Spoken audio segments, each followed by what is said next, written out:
요한계시록 2장 7절입니다. 귀가 있는 사람은 성령이 교회들에게 하시는 말씀을 들으라.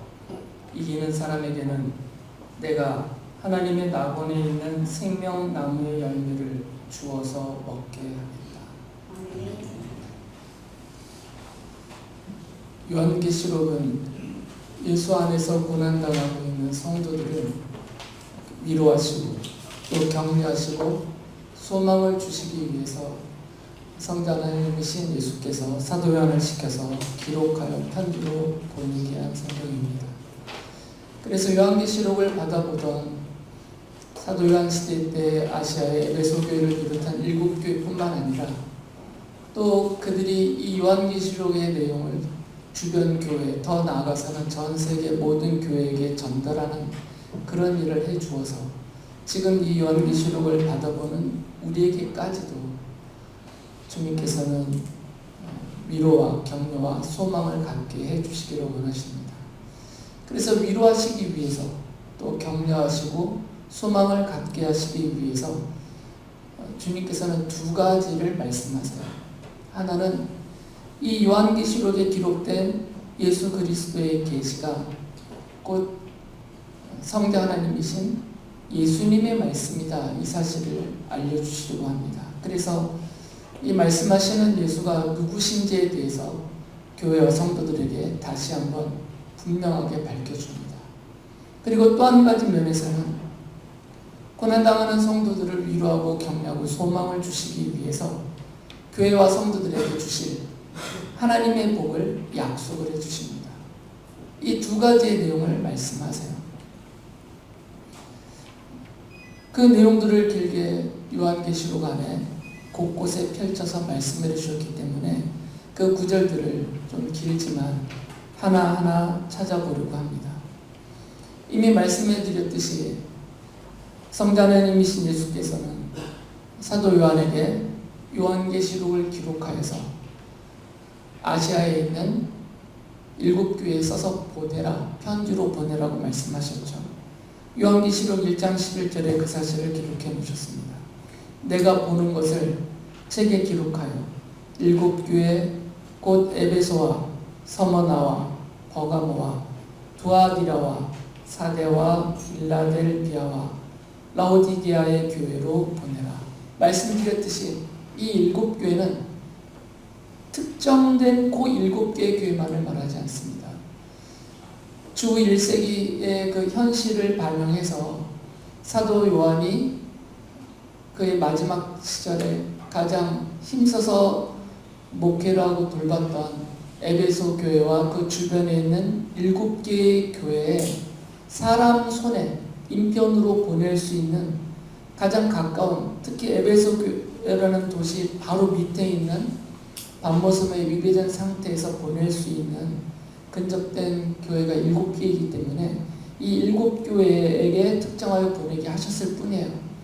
그리고 성령 하나님은 이 아시아 7교회를 사용하셔서 점점점 확장을 하여서 전 세계에 있는 모든 교회, 곧 보편적 교회에 이 편지를, 이 요한계시록의 내용을 전달케 하셨기 때문에 7교회에게 하신 말씀은 우리 문등한인 교회를 포함한 교회사 전체 존재 있고 앞으로도 주님 오실 날까지 이 땅에 세워질 모든 교회와 성도들 곧 보편적 교회에게 보내신 말씀이라는 것을 우리가 알 수가 있습니다. 그래서 요한계시록 1장 20절에서 지금 이 편지를 써보내고 계시는 그 예수 그리스도가 누구신지를 분명하게 말씀을 해주세요. 그러기 위해서 지금 예수님이 손에 쥐고 계시는 그 7별과 또 예수님이 거느시고 계시는 그 한가운데 머물고 계시는 7촛대의 환상을 보여주시면서 그 의미를 설명해 주셔서요. 요한계시록 21장에 말씀해 주시죠. 내가 본 내 오른손의 7별과 7금 촛대의 비밀은 이러하다. 7별은 7교회 심부름꾼이요 7촛대는 7교회이다. 이것을 밝혀주시는 이유는 지금 이 교회는 7교회뿐만 아니라 이들이 대표하고 있는 전 세계에 있는 존재하는 모든 교회와 그 교회로 모이는 모든 성도들은 그리고 그 교회에서 일하고 있는 모든 지도자들은 다 주님 손에 있고 주님의 다스리심 안에 있고 보호하심과 돌보심과 인도하심 안에 있다. 곧 예수 그리스도께서 교회의 머리로서 교회와 모든 성도들의 주인이시다. 이 사실을 분명하게 알려주십니다. 그러면서 7교회를 향하여서 이 편지를 보내고 계시는, 요한에게 써서 기록하여 보내게 하시는 바로 그분 예수 그리스도가 어떤 분인지를 예수님이 당신 자신에 대해서 밝히고 알려주고 계십니다. 먼저 에베소 교회를 향해서는 이렇게 자신을 알려주세요. 요한계시록 2장 1절을 보면 에베소 교회의 심부름꾼에게 이렇게 써보내라. 오른손에 7뼈를 주시고 7금 촛대 사이를 거니시는 분이 말씀하신다. 지금 요한계시록에 기록된 모든 그리스도의 계시를 말씀하고 계시는 그분이 누구신지를 말하죠. 교회의 주인이시다는 겁니다. 교회의 주인이라는 사실은 교회를 그냥 고난 가운데 방치해 두지 않으시겠다는 말씀이에요. 생명보다 더 아끼시는 교회로 모이는 성도들을 사랑하시고 그 사랑하심 때문에 모든 고난 가운데서, 특히 예수 안에서 당하는 고난 가운데서 교회와 교회로 모이는 성도들을 보호해 주시는, 돌봐주시고 아끼심으로 이끌어 주시는 바로 그 교회의 머리요, 교회의 주인, 그 성도들의 주인이시다. 이 사실을 믿으라는 거죠. 교회의 주인은 교회 지도자들이 아니라는 것이고요. 교회를 이끌고 있는 지도자들의 그 연약함 때문에 두려워하지 말라는 겁니다. 이 편지를 대신하여 기록하여 보내는 사도 요한조차도 지금은 로마 제국에 사로잡혀서 반모라는 섬에 위배되어 있는 상태예요. 아주 연약하고 지금 지쳐있고 아무 힘이 없어 보이고 있단 말이죠. 사도 요한조차도. 교회와 성도들이 추앙했던 그 위대하다 하고 인정했던, 그리고 수많은 능력을 행했던 그 사도들도 지금은 거의 대부분 순교를 당했고, 12사도 중에 지금 유일하게 요한 한 분 남아있는데 이분조차도 반모섬에 위배되고 있어요. 그 위대하다 칭송했던 사도들조차도 이런 연약한 모습을 갖고 있습니다. 그러니까 대부분의 교회 지도자들이 로마 제국의 핍박과 박해 아래서 아주 힘없는, 그리고 그들의 박해와 그들의 손으로부터 교회와 성도들을 보호하고 구해낼 수 없는, 그들이나 우리나 똑같아 보이는 그런 연약한 모습들이란 말이죠. 그러니까 교회의 주인이요 머리가 그 지도자들이 아니니까 그들을 보고 그들의 연약함과 부족함을 보고 실망하고 낙심하지 말라는 겁니다. 그들은, 교회 지도자들은, 목사를 비롯한 교회 지도자들은 주님이 그 손에 잡아서 쓰시는 도구에 불과하다는 겁니다. 교회를 위해서, 하나님이 아끼고 사랑하는 성도들을 위해서 사용하시는 하나님의 일꾼이요 그리스도의 일꾼이요 교회의 일꾼에 불과하다는 것이에요. 두 번째로는 서머나 교회를 향해서도 이런 말씀을 해주세요. 요한계시록 2장 8절을 보면 서머나 교회의 심부름꾼에게 이렇게 써보내라. 처음이며 마지막이요 죽으셨다가 살아나신 분이 이렇게 말씀하신다. 처음이요 마지막, 처음이며 마지막이요라는 이 표현은 하나님을 가리키는 관용적인 표현이라고 말씀을 드렸어요. 하나님을 설명하고 하나님을 가리킬 때 쓰는 말이에요. 처음이며 마지막이다. 그러니까 예수께서는 지금 하나님이시라는 겁니다. 그리고 죽으셨다가 살아나신 분, 곧 부활하신 주님이시라는 사실이에요. 예수님을 죽인 자들이 로마 제국의 손을 빌어서 율법을 어겼다, 또 자칭 하나님이라는 신성 모독죄를 지었다고 하면서 예수를 십자가에 못 박아 죽게 한 그 유대인이지만, 결국 이 유대인들은 로마 제국의 그 손을 빌어서 예수님을 죽인 거거든요. 그들에게는 사법권이 없었기 때문에 사형을 선고하고 사형을 집행할 수 있는 이런 사법권이 유대인들에게는 없었어요. 행정적인 자치권만 있었기 때문에. 그러니까 예수님을 결국 죽인 자들은 유대인에게 죽이라고 허락을 해줬지만 결국 로마 제국이라는 거죠. 빌라도가 대표하는, 당시 유대 총독이었던 빌라도가 대표하고 있는 로마 제국의 손에 교회의 머리와 주인이신 예수께서 죽임당하셨다고요. 그런데 다시 살아나셨습니다. 하나님의 능력으로 다시 살아나셨어요. 그러니까 빌라도의 손도, 그를 총독으로 임명하여서 그에게 권한을 준 로마의 황제도 교회의 머리시고 주인이신 예수님을 죽이고 죽음 가운데 묻어둘 수가 없었다는 것이죠. 다 이겨내신 하나님이시라는 거죠. 지금 이 편지를 써서 교회로 보내고 계시는 이 예수는 바로 하나님이시라는 겁니다. 창조주 하나님이시고 부활하신 하나님이시고 로마 제국을 비롯한 세상 모든 나라와 권세를 다스리고 계시는 통치자시다라는 것이죠. 그 사실을 믿으라는 것입니다. 세 번째로는 버가모 교회를 향해서 이렇게 말씀하셨어요. 요한계시록 2장 12절에 보면 버가모 교회 신부름꾼에게 이렇게 써 보내어라. 날카로운 양날칼을 가지신 분이 이렇게 말씀하십니다. 이 양날칼은 하나님의 말씀이라고 앞선 설교에서 설명해 드렸어요. 곧 하나님의 말씀으로 세상을 구원하시기도 하시고 세상을 심판하시기도 하시는 바로 하나님이시라는 겁니다. 사람들은 힘으로 세상을 좌우할 수 있다고 생각을 합니다.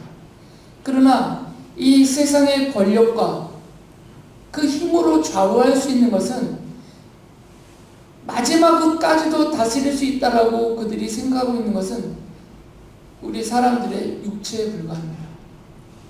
사람을 죽이고 살리는 권세밖에 없어요. 감옥에 가두기도 하고 그의 재산을 빼앗기도 하고 또는 여러 가지 고난에 빠뜨릴 수는 있겠지만 그리고 그 최악이라고 해봤자 결국 육체를 죽음에 빠뜨리는 이것에 불과하지만 우리 주님이 이 세상을 심판하시고 또 세상을 다스리시는 그 능력은 단순하게 육체에서 머무르지 않고 그 영혼이 영원한 지옥에 빠지게도 하고 또 영원한 생명을 하나님 나라에서 누리게도 하시는 그 인간의 전 인격을 구원하기도 하고 심판하시기도 하시는 그런 하나님이시라는 거죠. 그러니까 지금 로마 제국은 교회를 불사르기도 하고 무너뜨리기도 하고 교회로 모이는 성도들을 해치기도 하고 죽음 가운데 빠뜨리기도 해요. 그렇지만 주님의 교회와 주님이 사랑하는 하나님의 자녀들을 영원한 죽음에 빠뜨릴 수는 없습니다. 지금 이 말씀을 써서 보내고 계시는 예수 그리스도는 성도들의 영혼을 구원하여서 영원토록 하나님 나라에서 그 영원한 생명과 약속하신 복을 누리게 하시는 구원하시는 하나님이시고 지금 현재적으로는 그 권세가 하늘을 뚫고 또 영원 무궁할 것 같아 보이는 로마 제국도 무너뜨리시고 로마의 황제도 죽음에 빠뜨리시고 영원한 지옥 형벌에 빠뜨리시는 그리고 로마 제국의 뒤를 이어서 이 세상을 통치하는 모든 세상 나라와 그 권세자들까지도 다 무너뜨리시고 죽음 이후에 영원한 지옥 사망에 빠뜨리게 하시는 심판하시는 하나님이시라는 사실을 말씀하세요. 그러니 그 주님을 믿고 두려워하지 말라는 것이죠. 네 번째로는 두아디라 교회를 향해서 이렇게 말씀하세요. 요한계시록 2장 18절에 보면 두아디라 교회 심부름꾼에게 이렇게 써보내라. 그 눈이 불꽃과 같고 그 발이 노새와 같으신 분 곧 하나님의 아들이 이렇게 말씀하신다. 예수께서는 당신을 가리켜서 전지전능한 권능의 하나님 곧 그분의 아들이시다라고 표현하세요. 그 눈이 불꽃 같고 그 발이 노새와 같다라는 이 표현은 다니엘서에서 장차오실 그리스도에 대해서 예언한 내용이라고 말씀드렸고요. 이것은 권세와 권위, 통치의 상징적인 표현이다라고 말씀을 드렸어요. 그러니까 예수님께서는 권능에 온 세상을 다스리시는 하나님의 보좌에서 세상 모든 나라를 다스리시는 하나님 곧 하나님의 아들이시다, 성자 하나님이시다, 이 사실을 가리킵니다. 다섯 번째 사대교회에게 보낸 말씀에서도 이렇게 말씀하시죠. 요한계시록 3장 1절에 보면 사대교회의 심부름꾼에게 이렇게 써보내라. 하나님의 일곱 영과 일곱 뼈를 가지신 분이 이렇게 말씀하신다. 일곱 영, 일곱 뼈는 하나님의 일곱 영은 천사들을 가리키는 표현일 것이고요.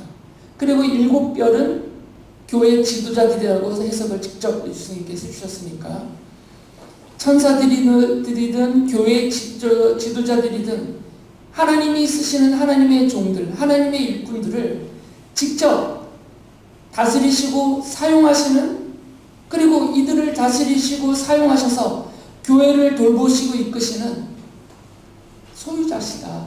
교회의 머리시며 소유자시다. 이 사실을 말씀하세요. 심지어는 천사들까지도 다스리시는 분이시다 라고 말씀하세요. 사람들이 두려워하기도 하고 우러러보기도 하는 천사들조차도 그 손으로 잡아서 사용하시는 그런 권능의 하나님이시다라는 것을 말씀하세요. 빌라델비아 교회를 향해서도 이런 말씀을 하십니다. 요한계시록 3장 7절에 보면 빌라델비아 교회 심부름꾼에게 이렇게 써보내라.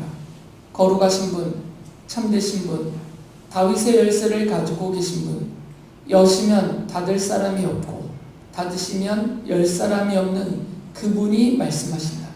지금 말씀하고 계시는 예수 그리스도가 다윗의 열쇠가 상징하는 그 권세, 왕적인 통치권, 이것을 가지고 계시는 분이시라는 거죠.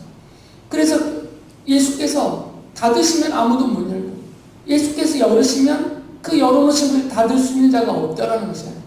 이런 절대적인 권세와 권위를 가지신 그 왕권으로 다스리시고 심판하시고 구원하시는 하나님이시다라는 것을 말씀하세요.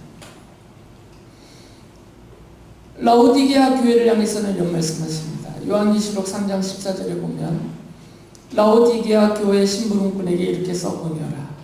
아민이신 분이시오, 신실하시고 참되신 증인이시오, 하나님의 창조의 처음이신 분이 말씀하신다. 진실하시고 신실하시고 참되신 그리스도시라는 거죠. 그러니까 지금 하시는 모든 말씀은 거짓됨도 없고 부족함도 없고 어리석음도 없고 말씀하시면 그 말씀하심이 아멘이 된다는 거죠. 반드시 사실이 되고 말씀하신 그대로 반드시 다 이루어지게 하시는 분이시다는 겁니다. 요한계시록에 기록하신 모든 말씀은 반드시 이루어질 하나님의 말씀이다라는 것을 강조합니다. 예수께서는 자신이 세상을 그리고 세상의 모든 만물을 창조하시고 다스리시는, 그리고 교회를 세우시고 교회의 머리가 되시는, 그리고 권능으로 세상을 다스리고 심판하시는 왕이시며 성자 하나님이시며 성도들을 구원하시는 그리스도라고 말씀하고 계세요. 예수께서는 교회와 성도들에게 당신 자신에 대해서 이렇게 알려주시면서 요한을 통하여 기록하여 보내신 요한계시록을 성도들이 하나님의 말씀으로 믿고 확신하면서 위로를 받고, 예수 안에서 고난을 당하고 있는 성도들이 위로를 받고 또 격려를 얻어서 힘을 얻고 그리고 소망을 갖게 하시기 원하셨어요. 약속하신 대로 성자 하나님이신 예수 그리스도는 교회의 머리와 주인이시기 때문에 예수 안에서 고난당하고 있는 교회와 성도들을 돌보시고 보호하시며 다스리시고 이끌고 계십니다. 요한 사도 때도 그랬고 지금도 그러하시고 앞으로 주님 다시 오시는 날까지 그렇게 해주실 것입니다. 이렇게 예수께서는 말씀하시는 당신 자신이 누군지를 알려주시면서 위로와 격려와 소망을 성도들이 받고 누리기를 원하셨어요. 그리고 또 한 가지 측면을 이어서 말씀하십니다. 위로를 받게 하기 위해서 그리고 격려와 소망을 갖게 하기 위해서 약속을 해주세요. 예수 안에서 고난당하는 성도들이 믿음으로 그 고난을 이기고 지키며 교회와 자기의 성도됨을 지켜나갈 때 하나님이 그들을 다 알고 계시고 그들의 수고와 인내에 대해서 어떤 복을 베풀어 주실 것인지 바로 하나님의 복이 있을 것이다 라는 약속의 말씀을 해주십니다. 요한계시록에 보면 직접적으로 아예 문구로 예수께서 7번을 언급을 하세요. 성도들에게 복이 있다, 복이 있다 이렇게 7번을 강조를 하십니다. 이건 딱 말씀하신 거 7번만 있다가 아니고요.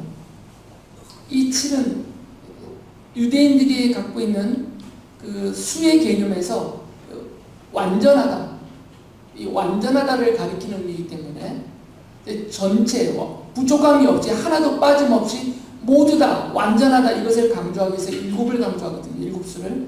그래서 7이라는 수를 강조해서 7번 직접 말씀하셨어요. 요한계시록 1장 3절에서 이렇게 말씀하십니다. 이 예언의 말씀을 읽는 사람과 듣는 사람들과 그 안에 기록되어 있는 것을 지키는 사람들은 복이 있습니다. 그때가 가까이 왔기 때문입니다. 이 예언의 말씀은 물론 요한계시록입니다. 그러나 요한계시록뿐만 아니라 요한계시록을 포함한 예수 그리스도에 대해서 예언하고 있는 모든 말씀, 신구약 모든 성경을 포함하겠죠. 하나님의 기록된 말씀인 성경을 읽고 듣고 믿음으로 지키는 사람들은 복이 있다라고 말씀하셨어요.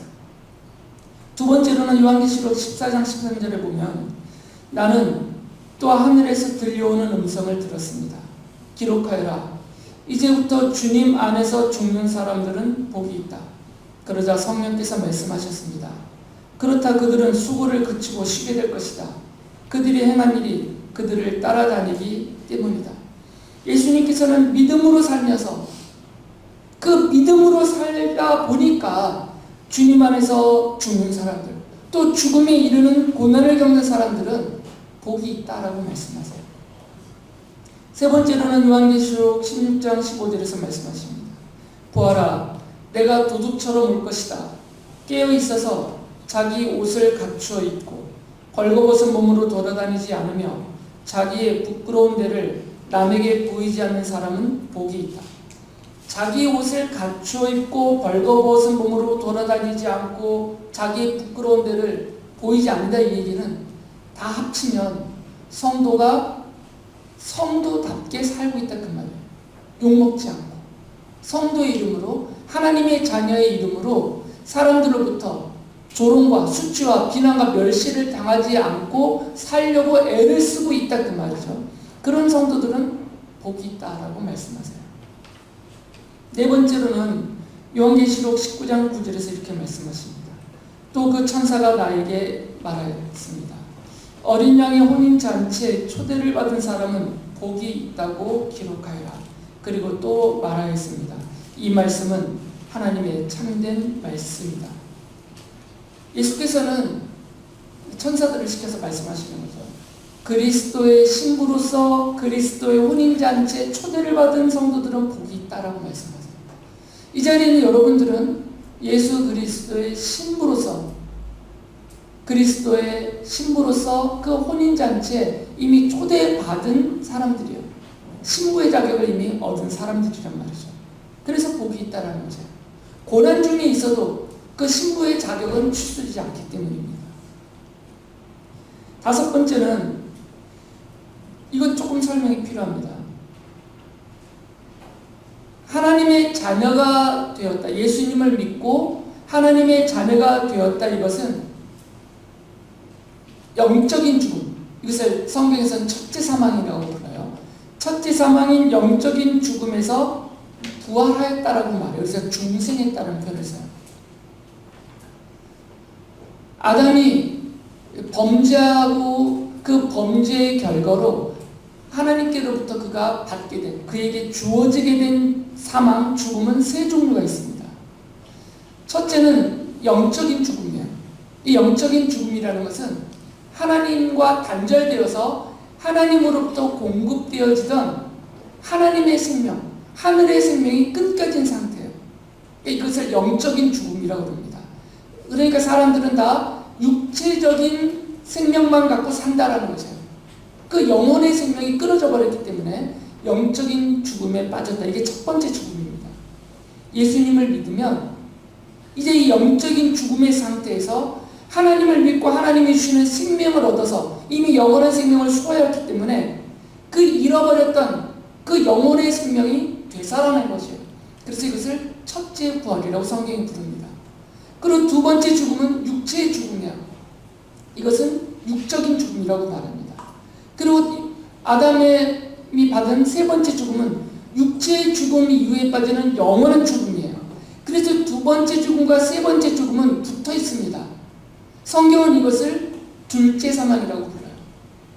첫째 사망은 비록 육체로는 살고 있지만 그의 영혼이 죽은 상태예요. 하나님을 모르고 하나님의 생명이 없어져 버렸기 때문에. 둘째 사망은 육체의 죽음 이후에 영원한 죽음이 지옥 사망에 빠지는 죽음을 말합니다. 이걸 둘째 사망이라고 해요. 그래서 예수께서 이런 말씀을 하신 겁니다. 요한계시록 20장 6절에 보면 이 첫째 부활에 참여하는 사람은 복이 있고 거룩합니다. 이 사람들에게는 둘째 사망이 아무런 세력도 부리지 못합니다.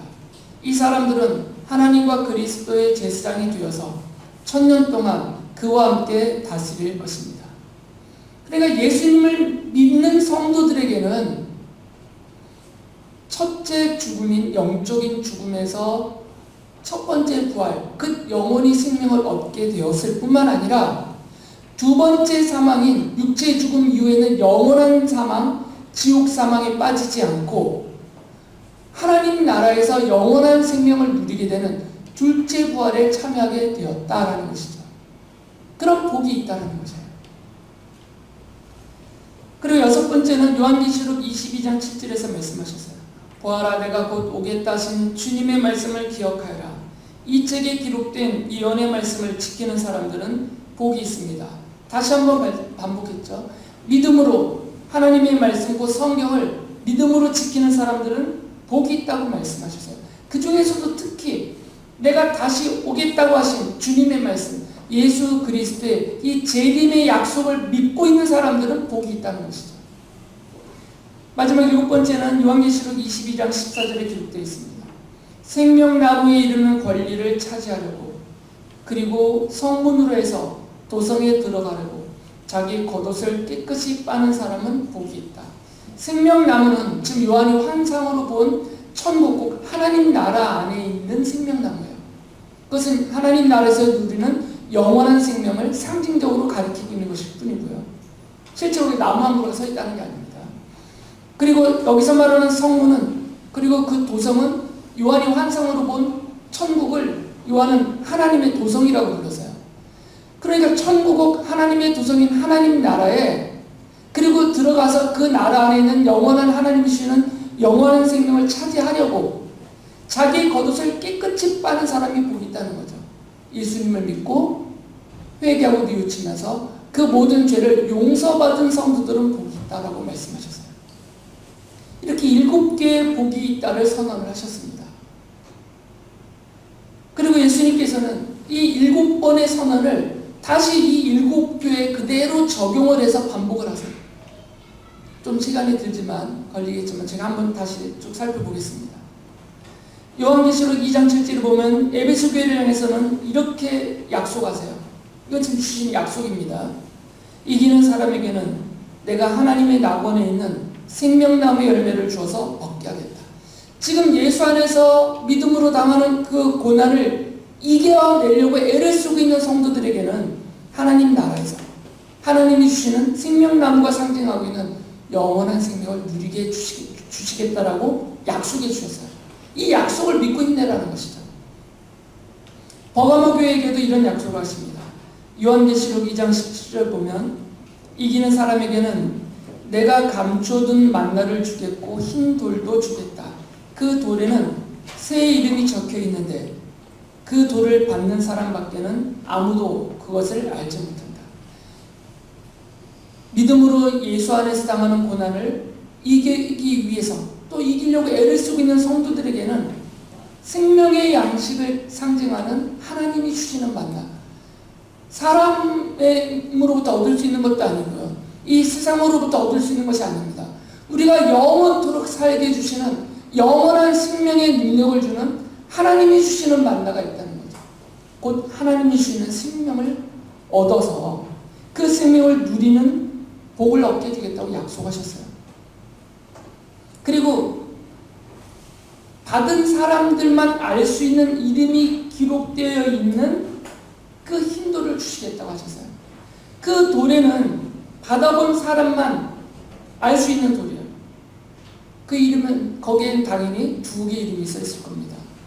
한 면에는 돌의 앞면에는 예수 그리스도의 이름이 써 있을 것이고요. 그 받은 성도를 구원하신, 그리고 다른 면에는 그 성도의 이름, 하나님이 선택하시고 부르시고 자녀 삼아 구원하신 하나님의 자녀라는 이름이, 자녀된 자의 이름이 거기에 기록된 그 돌을 주실 것입니다. 그러니까 여러분은 이미 받았어요. 지금 눈에 보이지 않지만 이건 상징이니까 이미 하나님이 여러분에게 주신 이 약속, 보증으로 주신 돌이 있어요. 예수 그리스도의 이름이 기록되어 있고 하나님의 자녀라는 나의 이름이 기록된 이 돌을 이미 받았단 말이에요. 그 약속이 있다. 그 복을 약속해 주셨어요. 그리고 두아디라 교회를 향해서는 이렇게 말씀하셨어요. 요한계시록 2장 26절에서 28절을 보면 이기는 사람, 곧 내 일을 끝까지 지키는 사람에게는 민족들을 다스리는 권세를 주겠다. 그는 쇠 지팡이로 그들을 다스릴 것이고 민족들을 마치 질그릇이 부수어지듯 할 것이다. 이것은 마치 내가 나의 아버지께로부터 권세를 받아서 다스리는 것과 같다. 나는 그 사람에게 샛별을 주겠다. 예수 안에서 당하는 고난을 믿음으로 이기며 극복하려고 애를 쓰는 성도들에게는 예수 그리스도와 함께 로마 제국을 비롯한 모든 세상 나라와 그 권세를 다스리는 그 권위를 주시겠다라고 약속하신 거죠. 그 복을 약속해 주셨어요. 그 권세를 상징하는 이 샛별을 주시겠다라고 약속하십니다. 이 샛별은 왕권에 대한 상징이거든요. 그러니까 왕으로서 통치할 그 권세를 주겠다라고 약속하셨어요. 그리고 사대교회를 향해서도 이런 약속을 하십니다. 요한계시록 3장 5절에 보면 이기는 사람은 이와 같이 흰옷을 입을 것인데 나는 그의 이름을 생명책에서 지워버리지 않을 것이며 내 아버지 앞과 아버지의 천사들 앞에서 그의 이름을 시인할 것이다. 예수 안에서 당하는 고난을 믿음으로 이겨나가려고 애를 쓰는 성도들의 이름은 하나님 앞에 있는 하나님의 생명책에 다 기록되어져 있다는 거죠. 친히 예수께서 쓰셨다는 거죠. 로마 제국이 지울 수 없고 이 세상 나라와 세상의 모든 것이 그것을 지워 없앨 수 없는 성자 하나님이 직접 그 이름을 기록해 놓으신 하나님 아버지 앞에 있는 그 생명책에 기록되는 복을 주겠다라고 약속하셨어요. 요한계시록 3장 12절에서는 빌라델비아 교회를 향해서 이런 약속을 하십니다. 이기는 사람은 내가 내 하나님의 성전의 기둥이 되게 하겠다. 그는 다시는 성전을 떠나지 않을 것이다. 나는 내 하나님의 이름과 내 하나님의 도시 곧 하늘에서 내 하나님께로부터 내려오는 새 예루살렘의 이름과 또 나의 새 이름을 그 사람의 몸에 써두겠다. 하나님의 성전은 이 땅에 세워지는 성전이 아닙니다. 이미 파괴되고 다 사라져버린 그 예루살렘 성전이 아니라 요한이 환상으로 본 하나님의 나라에 하나님의 도성 곧 하나님의 나라를 봤는데 그 하나님의 도성 안에 하나님의 성전이 있었어요. 요한이 본 환상 중에. 그런데 그 성전이 죽임당한 어린 양이시다라고 말을 했어요. 그러니까 건물로서의 성전이 아니라 바로 예수 그리스도가 하나님의 성전이다라고 말씀하신 거죠. 그 성전의 기둥이 되게 하겠다 하셨어요. 예수님 안에 굳게 세워지는 기둥이 되게 하시겠다고 하셨고 그 기둥에다가 이 이름을 써주시겠다는 거죠. 기둥은 성도들을 말합니다. 바로 하나님의 이름, 하나님의 나라의 이름, 그리고 영원히 지워지지 않는 예수 그리스도의 이름을 새겨주시겠다는 거죠. 그 얘기는 뭐겠어요?